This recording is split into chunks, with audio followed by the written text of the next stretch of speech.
The Florida Gators struggled on Saturday night against the Charlotte 49ers, but ultimately came out on top because of the leg of kicker Trey Smack. Today on Carroll's Cadence, we'll break down the few positives and the glaring negatives of the outing before presenting a potentially dangerous trend for this team moving forward. But before we get started, as always, be sure to like this video, subscribe to the channel, please, and thank you. And as you can tell, I'm not alone in analyzing this contest. Today, we have a special guest for one of two appearances on the show this week. Frequent goer of Salty Dog, someone who may be considered a Midtown legend. He's the man formerly known as Don 3 before he switched sides to take an internship role at 247 Sports. Covers Florida football, basketball, recruiting. Probably will do some baseball over there for the good people at Swamp 247. Welcome to the show, my guy, Donavon Keiser. How you doing, Donovan? What is good? Just doing my thing, doing the thing. Yes, sir. Excited to be on. Love to hear it. Love to hear it. Happy to have you on. Happy to have you on for this show, and obviously you'll also be on Wednesday as we'll do a kind of a further in-depth look at recruiting on that show as well.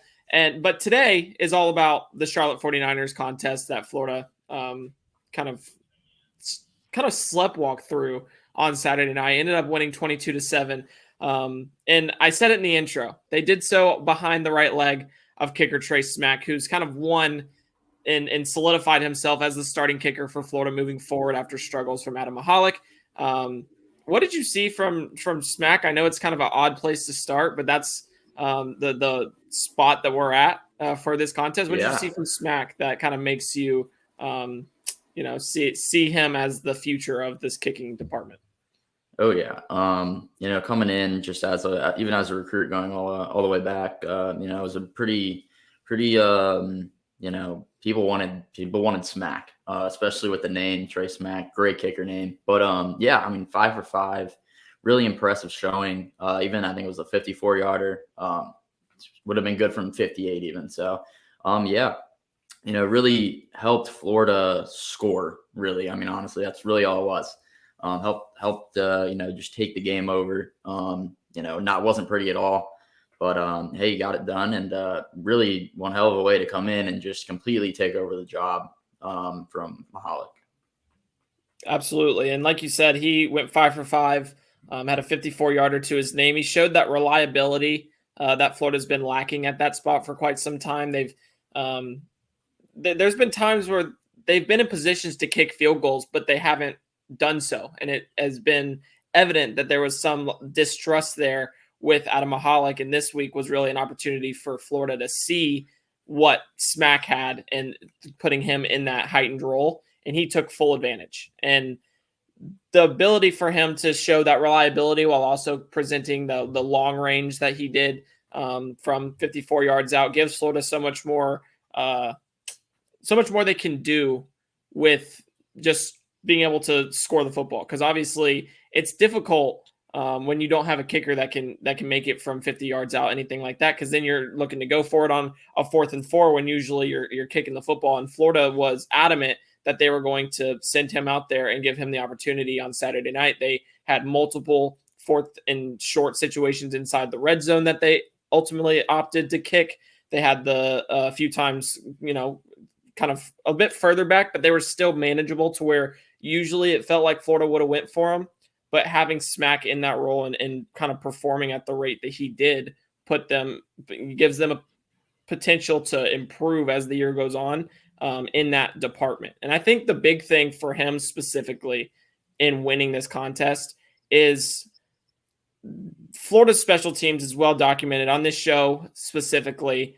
It's not good, and it's not going to be good this year. I've said it before. They need to drop the game changers name, because the only way they're changing the game is negatively. It's a pretty substantial concern for Florida at this point, but kind of reconciling one of those positions and one of those phases, because there's 6 in the special teams unit, the special teams phase of the game. By having Smack come in and show that he can produce in this fashion, if this continues, then Florida feels more comfortable moving forward to be able to put points on the board, whether it's against a Charlotte or against other teams that they're actually going to need a lot of those 3 points, as they did on Saturday night. And I just want to take a second. Trey Smack was actually in the post-game press conference, and he gave us some quick maths, all right? So he said that one kickoff is the equivalent of 8 field goals, all right? He had 7 kickoffs on the night against Charlotte, all right? And then he also had 5 field goals and 1 extra point. So in his leg, it feels as if he kicked 62 field goals on Saturday night. To me, that's hard to fathom. I'm sure his leg felt like it. He said it felt a little like jelly, but 62 field goals is crazy. If that's the actual equivalent of doing that. What is kind of your thoughts on his quick maths, and do you think that is something that's real for kickers in whether it's in college or in the pros? Yeah, I mean, leg fatigue's definitely a thing. I'd never heard anything quite like that. I think you and I talked about after the game. It was just like that's insane to think about. I mean, it makes sense, but it's just like that's insane. Like I can't like get over that. I can't like fathom that in my head and how much he was kicking. Yeah, it was crazy. Yeah, it definitely was. But moving out of special teams, I wanted to get that one out of the way because if you know, I try to kind of move past special teams as quickly as possible, even though it seems like a theme every week that needs to be discussed for this Florida team in 2023. Into defensive success, we saw Florida once again produce a pretty strong showing outside of the late half drive that allowed Charlotte to score, and then a few times in the second half where they bent but they didn't break. This is the number 5 rated defense through 4 weeks of the season. You've kind of seen it take a significant step forward from what it has been over the past 3 years. How important was it for the defense to perform once again at such a high level as they're heading into another road contest where they struggled in week 1 on the road and against a team that they've struggled with over the past 3 seasons and really longer than that in Kentucky this upcoming weekend? Yeah, of course. I mean, it's really interesting to see, at least from my point of view. I've been waiting for this defense to break. I've been waiting for a week where they just don't come out and show what they have, and they haven't yet. So Austin Armstrong deserves the utmost amount of credit for that, that he consistently has the defense prepared every single week, week in, week out. And just watching the film, you can tell these guys fly around. Like, especially in the Charlotte game, they play fast, and that's something Armstrong wants to do. But you can really it really shows on the field when those guys are flying around on all 3 levels, that everyone's just has the speed and can play. They proved it even against Tennessee that they can play against up-tempo, high-powered SEC offenses. So that's going to be a very important thing, especially moving forward. You got Leary this week, pretty decent Kentucky team. Stoops always has those guys ready to play. So it's really important for that defense to come out and show exactly what they can do again this week. Without a doubt. And you mentioned how Austin Armstrong deserves the credit. I 100% agree. I think the praise should fall on his shoulders because it's been a complete 180 since he arrived. I think that kind of the energy and the aggressiveness that he's imposed into this unit is only the beginning of what he's done to help this squad. Just because we saw at times last year, it seemed as if Patrick Toney was trying to plug square pegs into round holes. It looks as if he was trying to have the players conform to his system and conform to what he wanted to do, which is fine if you are there to sustain it and get your players in there and eventually get it going. But that just wasn't – it didn't seem as if that was reality for last year, and there were no adjustments made. There were no kind of ways to aid the defense to be able to perform at the level it has throughout this season. And now, obviously, there's a lot of changes. They've improved their interior defense line depth. They found a second piece to Shamar James in the linebacker core. And they also found a pretty spectacular rookie in Jordan Castell. I know you don't like the term rookie for freshmen, but I'm gonna rock out with it. Who's been kind of that main piece in the secondary for Florida to kind of have success this season. And a lot of their success comes from playing fast. It comes from showing that they can attack the football and play for the guy next to them or the guy that's coaching them. I think Austin Armstrong is the one who's really brought that energy, brought that newfound success to Gainesville to give them the ability to go out there and perform at such a high level. And I mentioned the emergence of Scooby Williams. How important do you think he's been to this defense? And again, on Saturday night, just continuing to show that he is the undenied top dude next to Shamar James in that linebacker rotation as he finds a way to really make a play every time he's on the field. Yeah, I mean, Scooby's been great. You can tell, like I said, we're talking about playing fast. He's playing fast. It's very, very cool to see him transition from the high school ranks to being able to play at Florida. There was some questions, obviously, the last couple of years, if he could really make the switch to the college level and, really get it down, especially mentally. And playing fast in the SEC, you have to know exactly what you're doing at all times. You have to know what everyone else is doing right next to you at all times. You have to, be completely, aware of everything that's happening. And you can tell he's really embraced that and put in the work.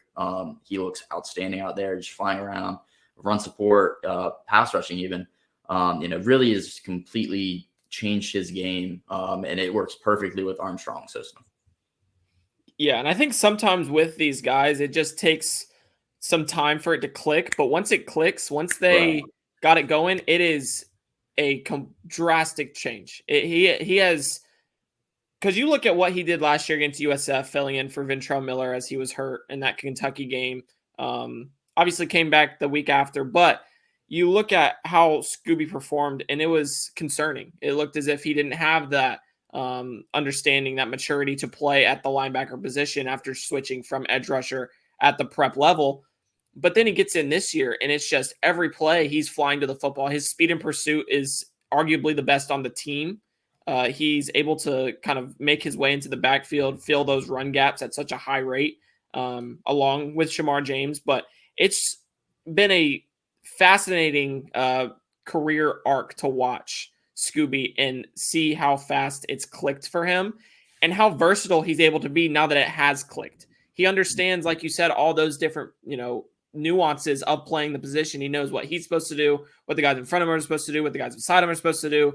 And because of that, they're able to plug him, play him at really anywhere that they desire. They did it again against Charlotte. He played in multiple positions. He rushed the quarterback. He played in that traditional middle linebacker role. Against McNeese, he was playing kind of in a quarterback spy role at times to kind of, I don't want to say stifle their quarterback run, because it still wasn't anything significant, but it was a factor going into that game. As, this quarterback can scramble, he can get out of the pocket, so we got to make sure that that's Austin Armstrong saying he has to make sure that they keep him in there, and they utilize Scooby, and he performed excellent in that role. So now you're moving forward, and you're saying this tandem of linebackers could really be what is making Florida's defense so good. Scooby clicking for him can be what makes it so good, because you look at a Georgia defense. Obviously, this defense isn't what Georgia's been for the last few years, but it's very similar in terms of how they want to operate. They like to run the, sideline to sideline linebackers, potentially a bit undersized, but they're so quick and fast that they're able to play out in coverage, play out guys sweeping towards the outside. And it really shows that the kind of position where the position they're in is one that can trend upward even from here. They're number 5 defense in the country, but it's something that can be sustained over time. Do you think it's those two guys in the middle that are really making this defense what it is right now? Or do you think it's, obviously it's a combination of things, but do you think that's kind of the main factor for Florida right now? Yeah, I'd say I think the linebacker play has been really, really great. I think the front helps, just having those two guys up front just completely changes everything. Like I said, the SEC is a trench league, so if you can get some guys up in the front, it's really going to help. And like you mentioned, Castell coming in, as a freshman, and just really being able to make an impact at safety, which Florida's struggled with for, the past few years now, finding a dedicated safety to, really play well and, kind of rely on. And, for him to be a freshman doing that, that's really impressive. So. Yeah. And there's a guy at all 3 levels, at least one guy that is making a difference. An unsung hero is Jalen Kimber out at cornerback. I think he's been a very, he's kind of broken out of his shell now that he's healthy. kind of proven to be that top guy at corner. You have Jordan Castell in the back end, those two in the middle, and then a pretty strong rotation of interior defensive linemen that are giving the defense what they need to kind of, work and operate at such a high level as they have throughout the season. And as they did against Charlotte, they proved once again that the breakdown that we've all kind of been expecting to this point, it doesn't seem like it's coming. And not saying it won't, but it just doesn't seem like that's going to be the case, as many people have kind of been waiting for, especially after watching what Florida's put on tape over the past 3 seasons. And flipping to the offensive side of the ball once again, we look at Florida being able to move the football. Obviously, they were very consistent against Tennessee, and it carried over from the McNeese State game where they scored on their first 7 offensive possessions, all of which were touchdowns. And then they got into this Charlotte game. The first drive looked as if it was going to remain, and the team was going to keep ticking. And then it just kind of fell apart. They had 5 trips to the red zone. That first one was the only touchdown scored.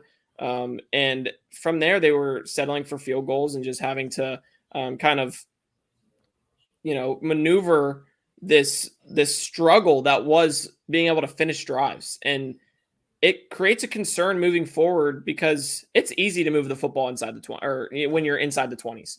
But when that field shrinks, and it doesn't matter what opponent you're playing, when that field shrinks, it gets difficult to move the football. It gets difficult because the entire playbook's not in your arsenal anymore. You don't have guys that being able to stretch the field. You really have to work in that regard. What was the big thing for you that kind of led to that offensive struggle? And do you think it's fixable moving forward? Yeah, I think it's fixable. I think, it all starts up front. Florida struggled. They were very rocky in terms of the offensive line play this week. Obviously with the different suspensions and injuries and all that type of stuff, obviously complicates things, but really within, everything down there is, trenches are even more important within those, like you said, in that short field, when you don't have the whole playbook to work with. So I think they need to run the ball better in the, especially in the red zone, which is a huge deal. So you can't run the ball, obviously, like you mentioned, there's, a lot of the passing concepts you don't have available to you. So really, they really need to kind of just dig in, execution. I think some of the play calls are, okay, but I think it really comes down to execution, and really, locking down within the red zone. Yeah. And I think there's some times where, as just a offense in general, we know what this offense is. It is a run first power style offense. They want to utilize the rushing game to open up the passing game. And I felt like in this contest, knowing that they were down 3 offensive linemen, knowing that, they kind of needed a spark elsewhere to get that group going, even though it was against the Charlotte, they kind of neglected the rushing game, which has been a trend for this team at times. It just seems as if they try to get cute when they don't necessarily need to. And there were times where the rushing game would get them down there. They'd have a few, big gains, explosive plays, and then they'd try to throw the football in the red zone instead of just continuing to pound the rock. And as a result, it led to not being able to finish those drives. So like you said, they have to run the football better, even if you're missing 3 offensive linemen. They have to kind of utilize that as the primary focus, no matter what the circumstance. Running the football is their identity.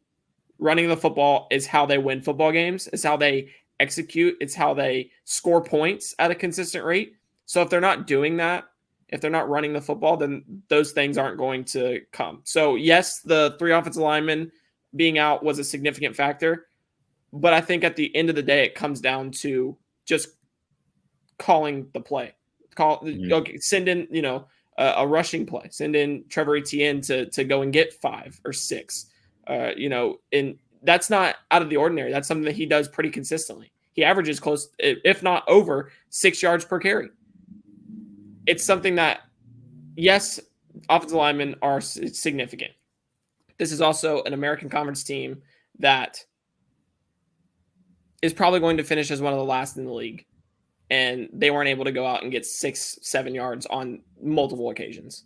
Mm-hmm. It's concerning, but it's not the end of the world.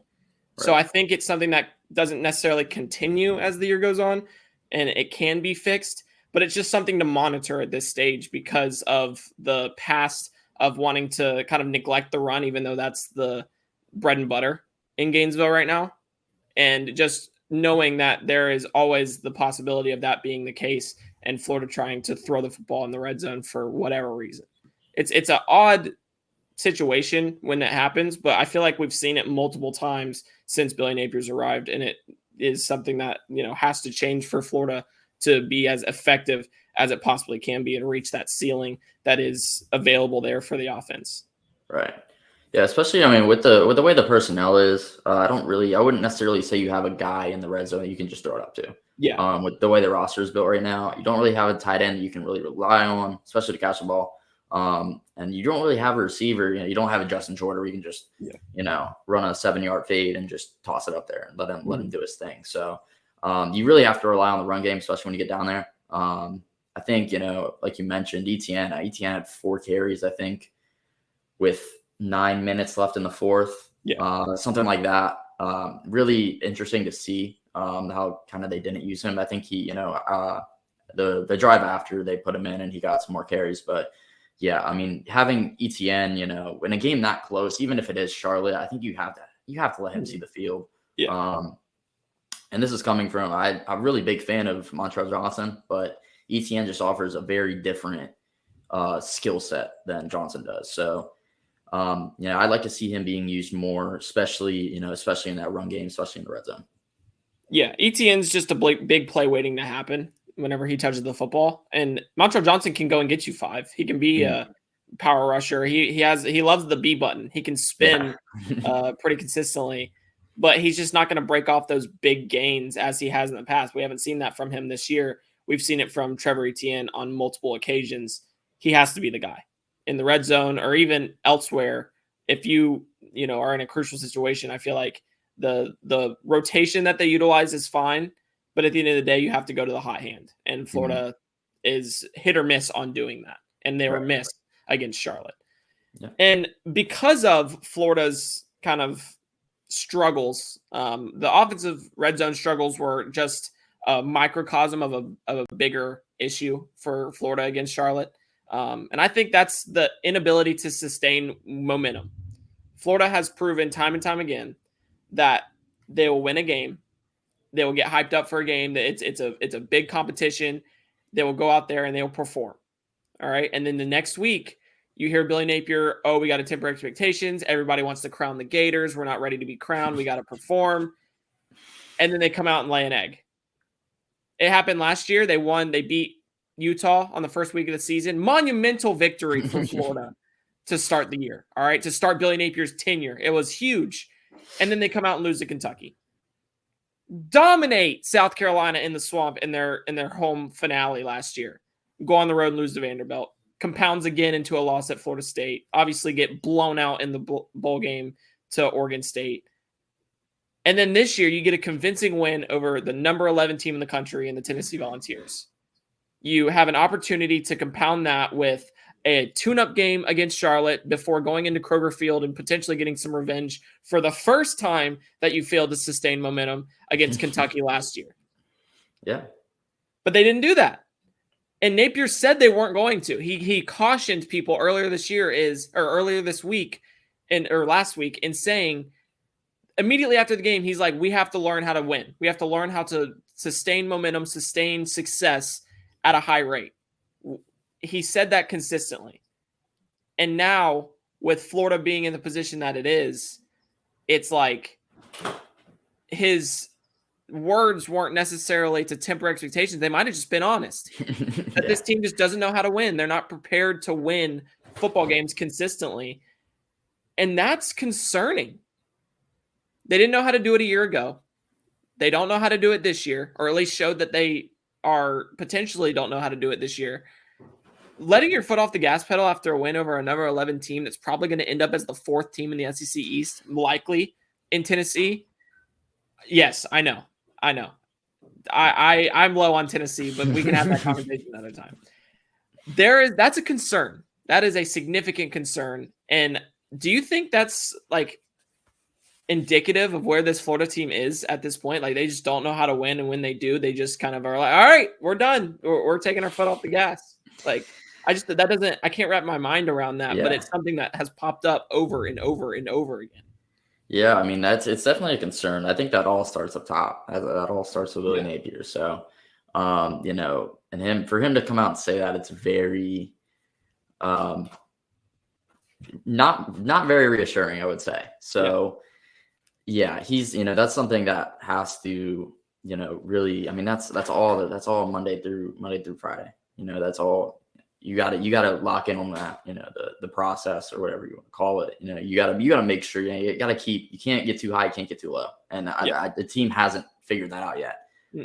So that's definitely a concern at this point for sure.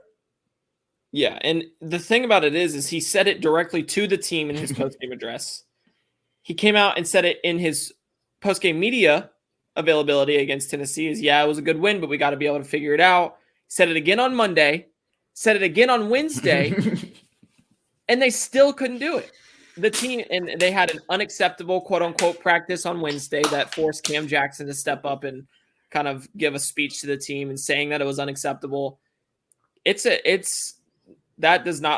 not a great look for Florida, the program, but it's also not a good look for Billy Napier and co. Because like you said, it starts at the top. Learning not to get too high and not to get too low starts at the top. And Florida is 17 games into their head coach's tenure, and they still don't know how to do that. Now, that narrative could completely go wayside if they beat Kentucky this weekend and then ultimately beat Vanderbilt at home and start to get rolling there, because they ultimately won against Charlotte. And that's, to me, more indicative of the caliber of competition rather than Florida being able to just produce. Yeah, but I'd definitely say it's still a concern at this point. Significantly. Absolutely. All right. Anyways, I